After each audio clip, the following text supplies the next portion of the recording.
Yo, what is up guys, and I'm back with another YouTube video, and in this YouTube video I will be showing y'all how to make a free-for-all box fight map in Fortnite Creative.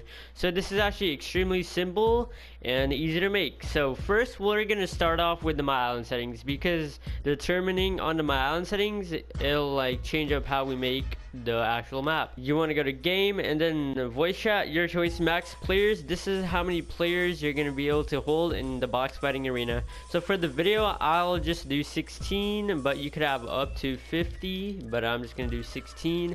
I honestly think 16 is the perfect amount for box fighting. Over that is a little bit too much, and under that is like not enough, to be honest. And you want teams on free for all, team size 1, matchmaking type flexible teams if you want matchmaking enabled, and off if you don't want matchmaking enabled. Then spawn limit, you want 1. You want after last spawn go to spectator. Total rounds, that's your choice. I'm just gonna leave it at 1 just for the video. Time limit, that's your choice. And win condition, I would do most rounds win.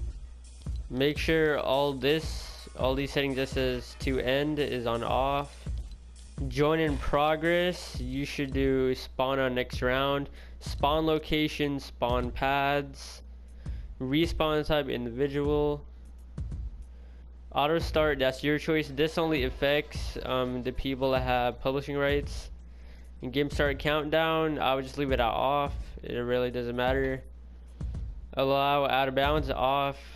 Elimination score, this is all of your choice. The score system, it's all your choice. And now onto settings. Time of day, that's your choice. If you want just like the brightest time, like the best time of day, I always use 1 p.m. I think it's pretty cool. Then everything else on default. Then you want starting health 100%, and then max health you want it on 100. And then the same thing for shield, you want 100% shield, then 100 shield. You want infinite ammo off, infinite consumables off, infinite resources off, and maximum building resources. This is your choice. I would do at least 500, and then max 999. For this video I'll just do 500. Then harvest style, I would do battle royale. Harvest multiplier 1x. Allow aim assist, yes. Allow building all, allow to edit. Default, building can destroy environment, no environmental damage. You want player build only. Structure damage all. Weapon destruction 100%. Pickaxe destruction default. PvP pickaxe damage on. Start with pickaxe, yes. Down but not out, off. Eliminated players items, this is your choice. It's basically when someone gets killed, do you want all their loot to just be deleted, or do you want it to drop on the floor, or do you want them to keep it like for the next round or something? Obviously you don't want that, so either choose delete or drop. I'll just do drop.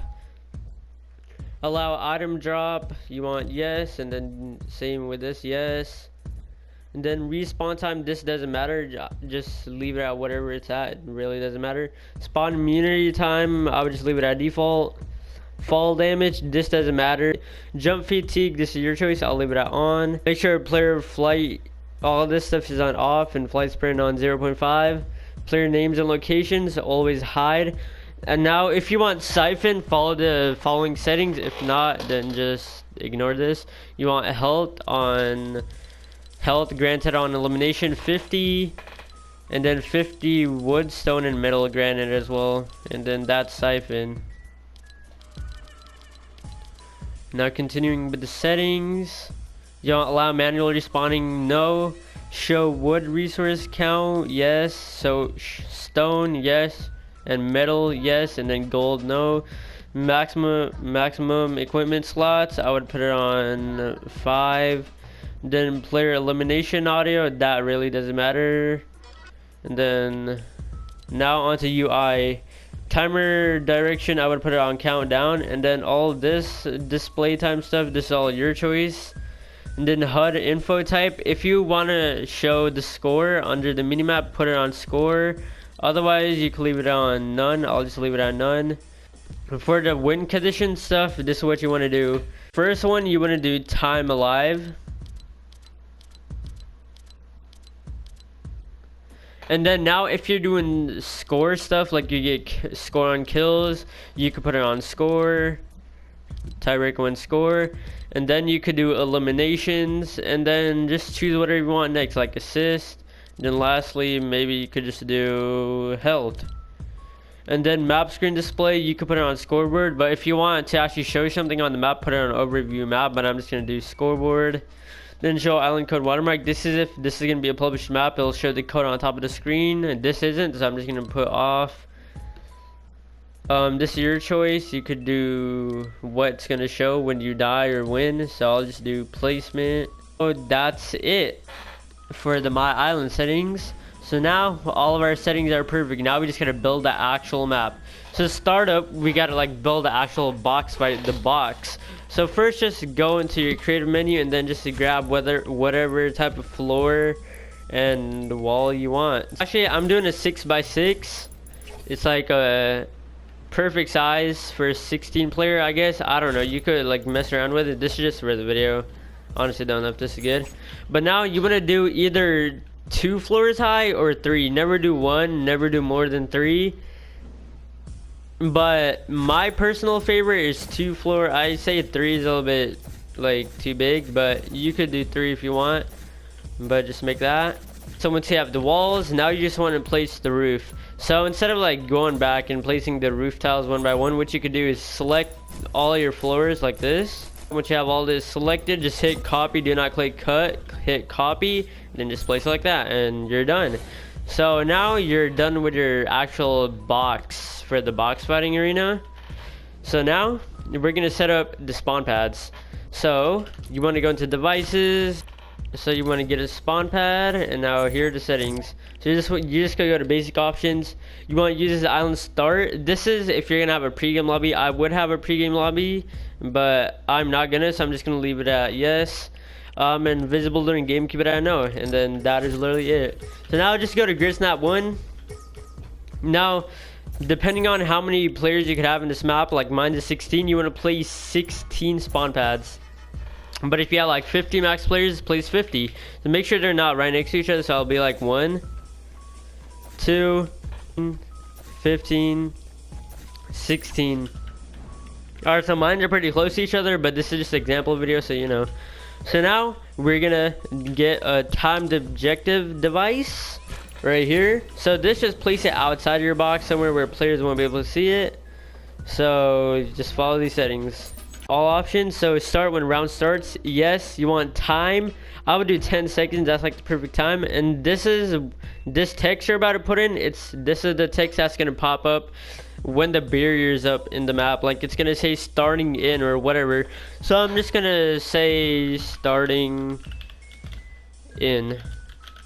So you should also put those 2 dots. I don't know what it's called, but it's literally a thing you could do. But you should put those dots, and then it'll have this number on right next to it. So now you could choose like the text style. For the video, I'll just do extra large. Countdown visible on HUD. I would keep this on yes. Then the urgency mode, if you don't know what urgency mode is, it's basically it starts making a loud annoying sound or something like that once it hits this time. So if you wanted to like start warning players the barriers are gonna drop at like 3 seconds, just enable it. So like that. And then the other settings don't matter.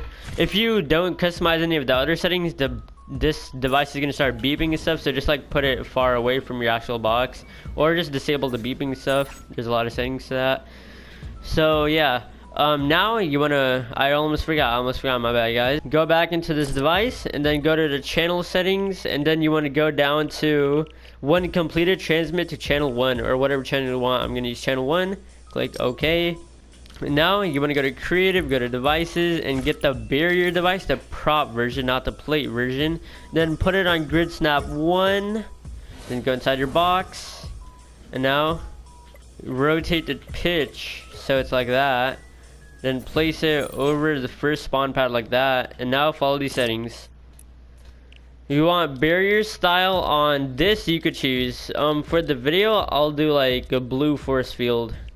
Just choose any, literally it doesn't matter. I just wouldn't choose invisible. Like invisible, it might like confuse players, but choose anything but invisible, I say.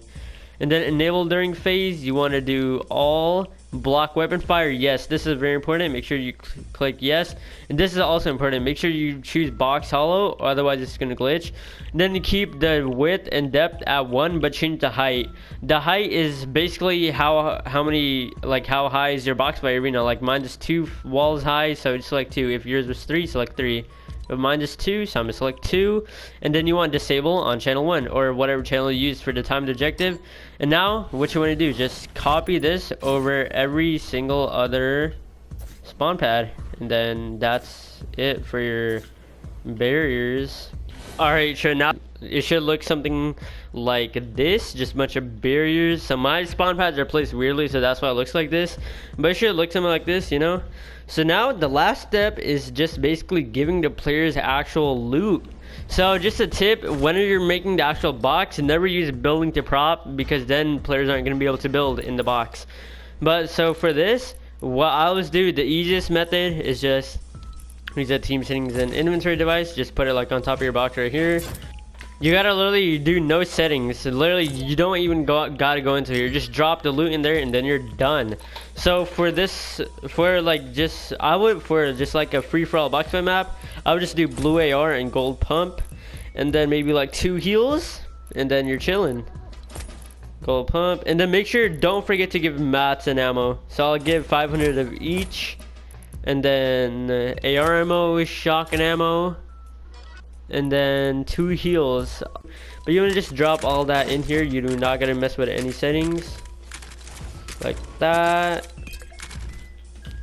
And then that is actually, you're done with your free-for-all box fight map. So if I start a game right now, it's gonna be an operational FFA box fight map. So as you see, I can build. There's the starting again thing, and then once that timer ends, the barriers are gonna drop. And as you see, this is a working FFA box fight map. So most maps have a storm, so that's what I'm going to show y'all right now. This is optional. I would recommend a storm for your box fight map, but some people don't like storms. I do not know why, but I really recommend having a storm in your map. So I'm going to show y'all that right now. So just go to devices. You want to get the basic storm controller, and then you could just place this on top of your map. And make sure you put it exactly in the middle. That is the middle of my map. So now you got to do generate storm on start. Yes. And now initial radius, you want to make it like about the size of your map. So right now, as you see, this circle goes into the box in the corners. So you want to make it 1 higher, so 30, and that's good. You want to do end radius is like, does it close 0 meters? The whole map will be in the storm at like once it's fully done closing in. You could do 5, 10. I wouldn't put it at 0. I would just do 5. You can do 0 if you want, but I guess yeah, I'll put 0 because why not? Wait time is how long you gotta wait until the storm actually starts resizing. I would do 10 seconds. That's like how long the barrier takes to drop. And then resize time is how long it actually takes for the barriers to drop. So I would do like some testing, like start a game and then seeing how long it takes. Like for my round setting, the round thing is 4 minutes, so I'll put this at 3 minutes. Just make sure it's like good, it's not too fast, it's like playable. And then damage, make sure it's like a damage where it's not too little, where people will just fight a lot in storm, and make sure it's not too much where you'll just like die right away. So I say a 10 ticker should be good. You're literally done with the storm. Don't change anything else. And now, if you start a game, now you are fully done. There might be some other features you could add that I don't know about. If there are any other ones that you want me to make a how-to video on, just drop them in the comments down below. But this is an operational free-for-all box fight map. As you see, the storm is now moving, and you can see the timers under the mini map for the storm timer and the round timer. And then here's the scoreboard that we set up, time alive, then score, eliminations, assists, and health. And then yeah, thank y'all so much for watching. If y'all have any questions, please drop them in the comments down below. I will be happy to help, and y'all can help each other down there too. Like if anyone has a question and you see it, and if you know you can answer it, feel free to answer. But if you if you see someone asking a question and you don't know the answer to it, don't just like put a random answer, because they'll probably believe it and then they're gonna try it and then it might break their map. Not everyone knows everything. So yeah, thank y'all so much for watching. Please subscribe. Goal is to hit 2,000 subscribers by the end of the year. Hopefully we get it, because I will be doing a setup tour once we hit it. I can't wait. So as you see, the storm is coming in. So yeah, thank y'all so much for watching. Subscribe, like, and I'll see you guys in the next one. Peace.